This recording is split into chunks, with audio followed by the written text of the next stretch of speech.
নমস্কার। আমার নাম মুকুট বিশ্বাস এবং সাথে আমার দুজন বন্ধু রয়েছে, মলয় মণ্ডল এবং জ্যোতি ঘোষ। আজকে আমরা তিনজন মিলে একটা টেকনিক্যাল রিভিউ করতে চলেছি। সেটা হচ্ছে আমাদের ইন্ডিয়ার একটা ইন্ডিজিনিয়াস জেট ইঞ্জিন, যার নাম হচ্ছে কাবেরী ইঞ্জিন। তার উপরে থাকলে লাইক, শেয়ার অ্যান্ড সাবস্ক্রাইব করবেন চ্যানেলটিকে, এবং আপনাদের মূল্যবান কমেন্ট বক্সে জানাতে ভুলবেন না।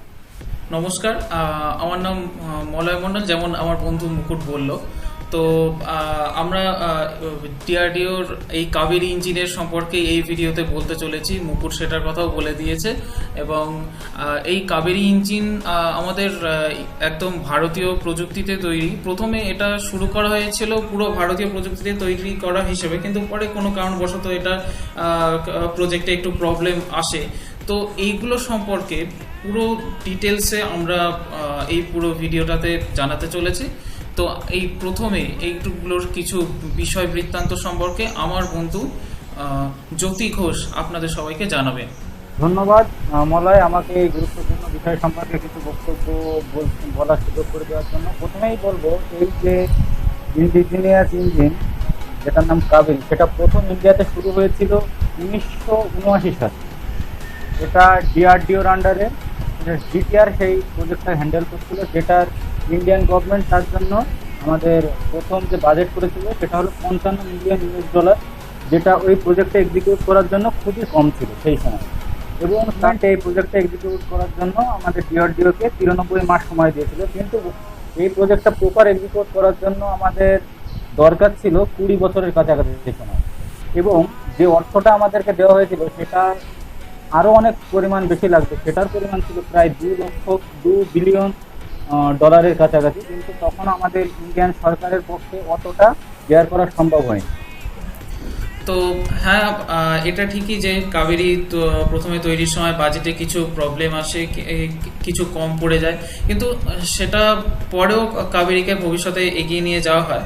তো কাবেরী ইঞ্জিনটা হলো অ্যাকচুয়ালি একটা turbofan after burn jet engine. তো এই ইঞ্জিন সম্পর্কে বেশ কিছু তথ্য আমরা এই ভিডিওর মধ্যে দিতে চলেছি, যেটা আমার বন্ধু মুকুট বিশ্বাস আপনাদের সবাইকে জানাবে। তো আমরা জানি কাবেরী ইঞ্জিন মানে ইন্ডিয়ান গভর্নমেন্টের একটা ড্রিম প্রজেক্ট গুলোর মধ্যে একটা। কারণ যে কোনো জেট ইঞ্জিন কোনো একটা দেশের খুব সেন্সিটিভ টেকনোলজি আপনি বলতে পারেন, কারণ আপনি দেখেছেন যে কোনো দেশ তার জেট ইঞ্জিন টেকনোলজি শেয়ার করে না। সুতরাং কাবেরী একটা turbo fan after burn jet engine. প্রথমে টার্বো ফ্যান কথাটাকে যদি আমি বলি, তার মানে সেখানে টারবাইন কথাটা চলে আসছে, এবং আফটার বার্ন মানে সেখানে কিছু জিনিসকে জ্বালানো হবে। জেট ইঞ্জিন তো আর আমাকে সেভাবে কিছু বলার দরকার নেই। টার্বোফ্যান জেট ইঞ্জিনকে যদি আমি বলি, সেটাকে 4টে স্টেপে ভাগ করা হয় ইঞ্জিনটাকে, যার মধ্যে একটা ইনটেক ফ্যান থাকে যেটা হাওয়াকে ইনটেক করছে। তারপর সেটাকে কম্প্রেস করা হচ্ছে একটা চেম্বারের মধ্যে। কম্প্রেস করার পর সেটাকে কম্বাসন চেম্বারে নিয়ে যাওয়া হচ্ছে। নর্মাল জেট ইঞ্জিনের ক্ষেত্রে কম্বাসনের পর সেটা এক্সস্ট হয়ে যায়, সেই কারণে সেখানে আফটার বার্ন বলে তেমন কোনো বিষয় থাকে না। কিন্তু যেহেতু ফাইটার জেটের ইঞ্জিন, সে তাকে সুপারসনিক স্পিড মানে প্রচন্ড গতিবেগ তার দরকার হয়, কারণ আপনি জানেন একটা ফাইটার জেট প্রায় ম্যাক 1 ম্যাক 2 গতিবেগে চলে। সুতরাং সেখানে আরো এক্সট্রা কিছু ফুয়েল যেটাকে কম্বাসন করা হয়, যার ফলে সেই জেট ইঞ্জিনে একটা মানে আফটার বার্ন যে করা হয়, যার ফলে জেট ইঞ্জিনের স্পিড বেড়ে যায়। এবং জেট ইঞ্জিনের যেখানে আফটার বার্ন করা হয় সেটাকে ওয়েট থ্রাস্ট বলা হয় জেট ইঞ্জিনের। এবং আফটার বার্ন জেট ইঞ্জিন যেহেতু কাবেরী, সেহেতু এর থ্রাস্ট মোটামুটি 90 to 110 কিলো নিউটনের মধ্যে কাবেরী থ্রাস্ট থাকে। এবং কাবেরী ইঞ্জিনের যে ফুয়েল যেটা ইউজ করা হয়, সেটা যখন এক্সস্ট হচ্ছে এয়ারটা, সেটাকে রিহিট করে দেওয়া হয়, ফলে থ্রাস্ট আরো বেশি বেড়ে যায় কাবেরী ইঞ্জিনের মধ্যে।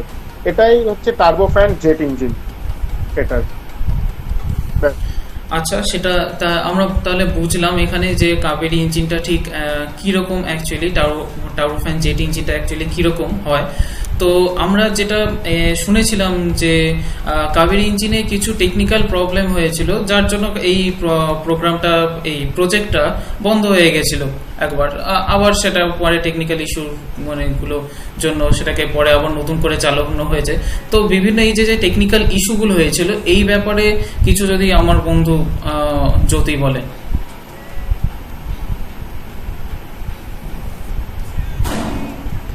ধন্যবাদ মলয়। আসলে কাবেরী ইঞ্জিন টেস্টিংয়ের ফেজে অনেকগুলো প্রবলেমই আমাদের চোখে পড়ে, কিন্তু তার মধ্যে প্রধান চারটি মূলত আমরা দেখতে পাই, যেটা ইঞ্জিনটা এক্সিকিউট করার জন্য সবচেয়ে বেশি সমস্যায় ফেলেছিল আমাদেরকে। তার মধ্যে প্রথম যেটা ছিল সলিডিফাই ব্লেড প্রবলেম। যখন ইঞ্জিনটাকে এক্সট্রা থ্রাস্টের দরকার হচ্ছিল, ওই সময় তার ব্লেডটার জ্বলে যায় ম্যাক্সিমাম টাইম, বা বিভিন্নভাবে ক্ষতি হচ্ছিল। সেকেন্ড যে আমাদের প্রবলেম ছিল থ্রাস্ট রিকোয়ারমেন্ট। আমাদের একটা কাবেরীর যে ইঞ্জিনের ক্যাপাসিটি, তাতে লাইট ওয়েট এয়ারক্রাফট বহন করতে পারছে, যার জন্য নর্মাল সেই থ্রাস্টটা ছিল 90 to 110 কিলো নিউটনের মতো। কিন্তু আমরা যদি মিডিয়াম বা হেভি কোনো এয়ারক্রাফট ওঠাতে চাইতাম, সেটা কাবেরী দ্বারা সম্ভব হতো না সেই মুহূর্তে। সেহেতু এখানে আমাদের এক্সট্রা থ্রাস্টের দরকার হতো, সেটা হচ্ছিল না। পরে 3 নম্বর যে প্রবলেমটা আছে, সেটা হলো আমাদের যখন রাশিয়াতে এটাকে আমরা মানে এক্সামিন করার জন্য পাঠাই, সেখানে দেখা যায় যখন ইঞ্জিনটা হাই স্পিড অল্টিটিউড যখন ধরছিল, সেই মুহূর্তে বিভিন্ন জায়গাতে ম্যাল ফাংশন করছে। 4 নম্বরে আমরা দেখতে পাই যে যখন হাই স্পিড নিচ্ছে ইঞ্জিনটা, সেই মুহূর্তে ইঞ্জিন থেকে বিভিন্ন ধরনের আওয়াজ বলতে পারো বা নয়েজ ক্রিয়েট হচ্ছিল। মানে এই প্রধান চারটে যে ব্যাপারটা আমাদের কাবেরী ইঞ্জিনের ক্ষেত্রে প্রথম এবং বাধার সৃষ্টি করেছিল এইগুলো। এছাড়াও অনেক কারণ আছে, কিন্তু এইগুলোই প্রধান ছিল। তো thank you Jyoti, thank you তো বলাই যায় অবশ্যই, কেন কি জ্যোতি এত ইনফরমেশন দিল। তো হ্যাঁ, এত ইনফরমেশন তো পেলাম ঠিকই, কিন্তু এই কাবেরী ইঞ্জিন এখন বর্তমান ঠিক কোন এর প্রজেক্টের ঠিক স্টেটটা ঠিক কীরকম আছে সেই ব্যাপারে যদি জানা যায়, তো সেই ব্যাপারে মুকুট কিছু বল। কাবেরী ইঞ্জিন বলতে গেলে যখন টেকনিক্যালি ইস্যু আসে, তখন দেখা যায় যে 2001 সাল নাগাদ যখন তেজাস প্রজেক্টটা আসে, তখন ইন্ডিয়ান গভর্নমেন্ট বুঝতে পারে যে কাবেরী ইঞ্জিন প্রজেক্টটা খুব ডিলে হয়ে যাচ্ছে, কিন্তু তেজাস আমাদের আগে দরকার তেজাস। সেই কারণে তখন ইন্ডিয়ান গভর্নমেন্ট ঠিক করে যে আমরা তেজাসের জন্য কাবেরী ইঞ্জিন প্রজেক্টটাকে আপাতত ড্রপ করে দেবো। দিয়ে তখন তারা আমেরিকান কোম্পানি জেনারেল ইলেকট্রিক্সের কাছে যায় এবং তাদের কাছ থেকে F404 ইঞ্জিন তারা চায়, যেটা এখন তেজাস ইউজ করা হচ্ছে আপাতত। এবং তার কিছু বছর পর ডিআরডিও কাবেরী ইঞ্জিনকে দুটো ভাগে ভেঙে দেয় কাবেরী ইঞ্জিন প্রজেক্টকে। তার মধ্যে আমরা বলতে পারি একটা ইন্ডিজিনিয়াস প্রজেক্ট যেটা K9+ নামে, এবং একটা হচ্ছে যে জয়েন্ট ভেঞ্চার যেটা K10। এবং ইন্ডিজিনিয়াস প্রজেক্ট যেটা হচ্ছে ডিআরডিও নিজেই সেটাকে দেখতে, এবং K10 যেটা বলতে গেলে আমাদের রাফায়েল ডিল চলে আসে। রাফায়েল ডিলের অফসেট ক্লজে বলা হয়েছিল যে 59,000 কোটি টাকার যে ডিল হয়েছিল, তার মধ্যে 30,000 কোটি টাকাকে ফ্রান্সকে ভারতে ইনভেস্ট করতে হবে। এবং সেই কারণে তখন বলা হয়, তারপর কিছু বছর পর বলা হয় যে অফসেট ক্লজ হিসাবে যাতে ফ্রান্সের একটা বিখ্যাত ডিফেন্স কোম্পানি যার নাম স্যাফরন, তারা যাতে কিছু মানে কাবেরী ইঞ্জিনে কিছু টাকা ইনভেস্ট করে। তখন ফ্রান্স কোম্পানি স্যাফরন জানায় যে তারা ভারতের ভারতের কাবেরী ইঞ্জিনের ডিলকে রিভাইভ করার জন্য তারা $1 বিলিয়ন $1 বিলিয়ন ইউরো নিবেশ করতে চাইছে ভারতবর্ষের কাবেরী ইঞ্জিন প্রজেক্টকে রিভাইভ করার জন্য। কিন্তু তারা নিবেশ করতে গিয়ে তারা দেখে যে কাবেরী ইঞ্জিনকে প্রজেক্টটাকে চালাতে গেলে $1 বিলিয়ন ইউরো ইনভেস্টমেন্ট করেও হবে না, আরও ফান্ড লাগবে। কিন্তু সেটা সেই সময় ভারত সরকার হয়তো কোনো কারণে দিতে পারেনি, সেই কারণে স্যাফরনও সেখান থেকে হাত তুলে নেয়। দেওয়ার পরে ডিআরডিওর কাছে এই প্রজেক্টটা কিছু আবার থিতু হয়ে যায়, কিন্তু ডিআরডিও নিজেদের মধ্যে থেকে কিছু কিছু টেস্টিং করতে থাকে কাবেরী ইঞ্জিনের সম্পর্কে।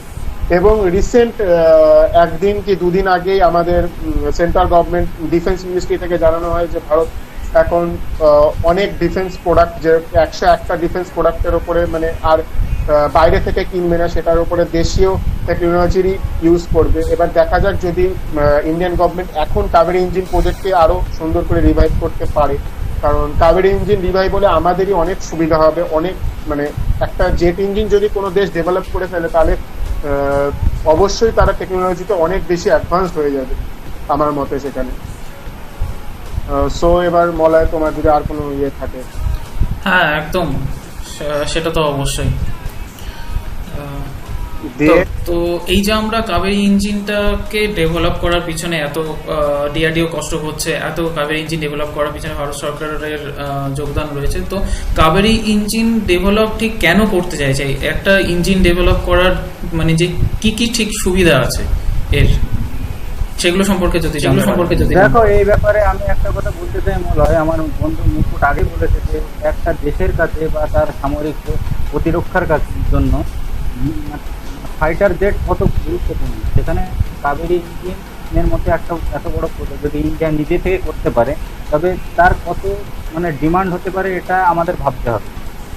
এছাড়াও আমি এটা বলতে চাই যে এই যে ফাইটার জেটের যে ইঞ্জিন, এই ইঞ্জিন কিন্তু খুব কম পরিমাণ দেশের কাছে ম্যানুফ্যাকচার করার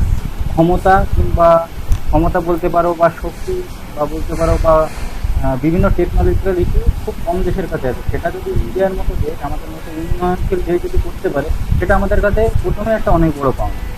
দ্বিতীয়ত আমরা বলতে পারি, আমরা যদি এই ধরনের ইঞ্জিন ডেভেলপ করতে পারি, সেক্ষেত্রে আমাদের 5th জেনারেশন যে আমরা ফাইটার জেটগুলো বানাতে চাই ভবিষ্যতে, সেইটাতে একটা নতুন স্পিড ধরতে পারবে ইন্ডিয়া, যে খুব দ্রুত বুস্ট করতে পারবে নিজেদেরকে ওই ধরনের ইঞ্জিন তৈরি করার জন্য।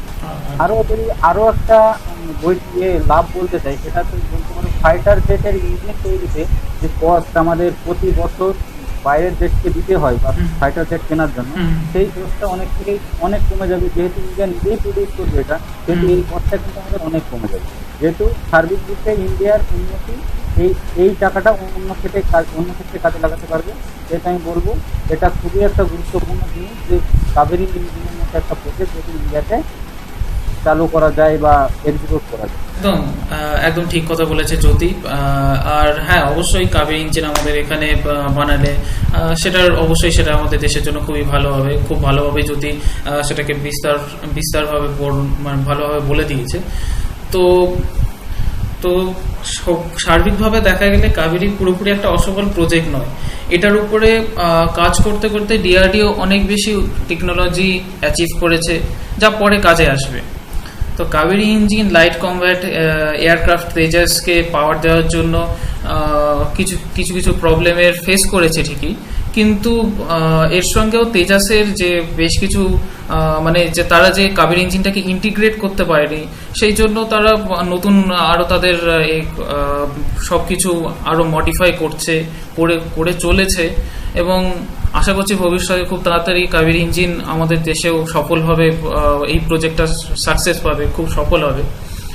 তো হ্যাঁ, অবশ্যই সফল হওয়ার জন্য আমরা কামনা করছি। এবং কারণ সবসময় জানতে হবে, সায়েন্সে কোনো কিছু ফেল হয় না, যে কোনো জিনিসই সেটা মানুষকে শেখায়, বিজ্ঞানীদেরকে কোনো কিছু বিজ্ঞানীরা শেখে। একদম অবশ্যই সাকসেস হোক বা ফেইলার হোক, সবকিছুরই একটা ভালো দিক তো আছেই। ফেইলার থেকে শিখতে পারি, সাকসেস তো অবশ্যই ভালো লাগে সবারই। তো এগুলো তো ঠিক আছে। হ্যাঁ, এটাও ঠিক যে তারা বেশ কিছু প্রবলেম মডিফাই করেছে, যেমন কিছু স্ক্রিচ প্রবলেম, ট্রাম্বল প্রবলেম, সেগুলোকে সলভ করেছে। তবে এই নতুন ইঞ্জিন, যেটুকুনি আমি ডেটা থেকে পেয়েছি, যে এই নতুন ইঞ্জিন এখনো মানে সাস্টেইন থ্রাস্ট জেনারেট করতে সক্ষম না, কিন্তু আশা করছি ভবিষ্যতে এই প্রবলেমটাকে ওভারকাম করে যাবে ডিআরডিও। তো ডিআরডিও থেকে তো অবশ্যই এটা আমরা এক্সপেক্ট করতেই পারি। তো হ্যাঁ, আমিও বেশ কিছু তথ্য, আর আমাদের এয়ার চিফ মার্শাল RKS ভদৌরিয়ার একটা ইন্টারভিউ আছে, সেখান থেকেও কিছু তথ্য দেখেছি। তো আশা করি ভবিষ্যতে এই প্রজেক্টটা খুবই সফল হবে। অ্যান্ড জিটিআরই আর কাবেরীর ট্রাইথ্রাস্ট যে ইঞ্জিনটা, সেটা এতে ঘাতক ইউসিএভিতে ইউজ করা হবে ফিউচারে, এটাও এই তথ্যটাও আমি পেয়েছি।